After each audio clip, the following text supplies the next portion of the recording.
নমস্কার বন্ধুরা, বিনা রান্নাঘরে তোমাদের সবাইকে স্বাগত। আজকে আমি এনেছি পুঁইশাক, চিংড়ি মাছ, কুমড়ো, বেগুনের একটা রাবড়া। তাহলে আসুন বন্ধুরা, দেরি না করে রেসিপি শুরু করি। দেখো, রেসিপি বানানোর জন্য এখানে আমি কেটে নিয়েছি পুঁইশাক, কেটে নিয়েছি আর কুমড়ো, বেগুন, আলু, আর এখানে কিন্তু সিদ্ধ করে নিয়েছি চিংড়ি মাছ লবণ হলুদ দিয়ে। এবার চলে যাব গ্যাসের ওভেনে, কড়াই বসিয়ে কিছুটা তেল দিয়ে দিলাম। এবার ফোড়নে দেব একটা শুকনো লঙ্কা আর দিয়ে দিচ্ছি আধা চামচের মতো পাঁচফোড়ন। এবার দিয়ে দিচ্ছি 1 চামচের মতো গ্রেট করা আদা। দেখো, মশলাটা একটু ভাজা ভাজা হলে আমি এখানে প্রথমে আলুটা দিয়ে দিচ্ছি।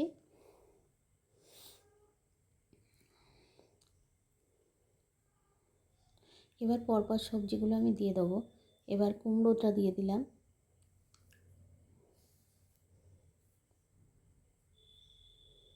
বন্ধু, কুমড়োটা একটু নাড়াচাড়া করে এবার এখানে দিয়ে দেবো বেগুন।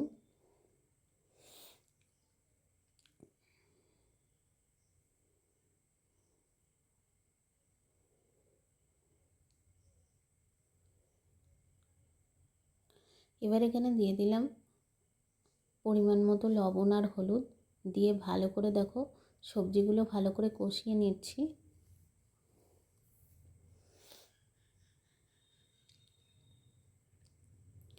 এবার আমার কষানোটা হয়ে গেছে প্রায়। এবার দিয়ে দিলাম সেই চিংড়ি মাছটা, সিদ্ধ করে রাখা চিংড়ি মাছ, আর দুটো কাঁচা লঙ্কা দিয়ে দিলাম চিড়ে।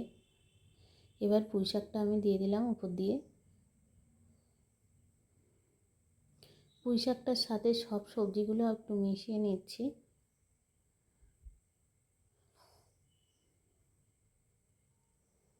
দেখো, সবজিগুলো ভালো করে এই পুঁই শাকের সাথে মিশিয়ে নিলাম। এবার দিয়ে দিলাম এখানে জিরের গুঁড়ো, ধনে গুঁড়ো, আর দিয়ে দিচ্ছি একটু লঙ্কা গুঁড়ো। এবার ভালো করে আর একটু নাড়াচাড়া করে নিচ্ছি।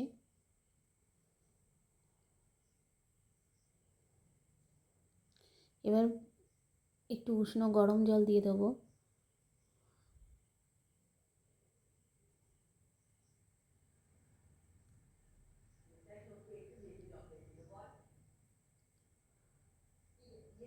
দেখো বন্ধুরা, এটা উষ্ণ গরম জল আমি দিয়ে দিলাম।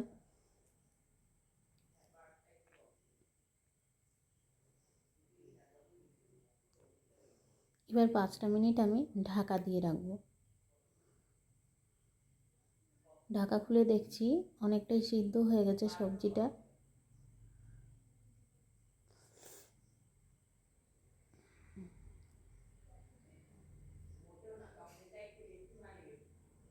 দেখো বন্ধুরা, এবার পরিমাণ মতো চিনি দিয়ে দিলাম। চিনি দিয়ে এবার একটু নাড়াচাড়া করে দেখো আমার জলটা অনেকটাই শুকিয়ে গেছে। এবার একটা স্পেশাল ভাজা মশলা দিয়ে দিচ্ছি।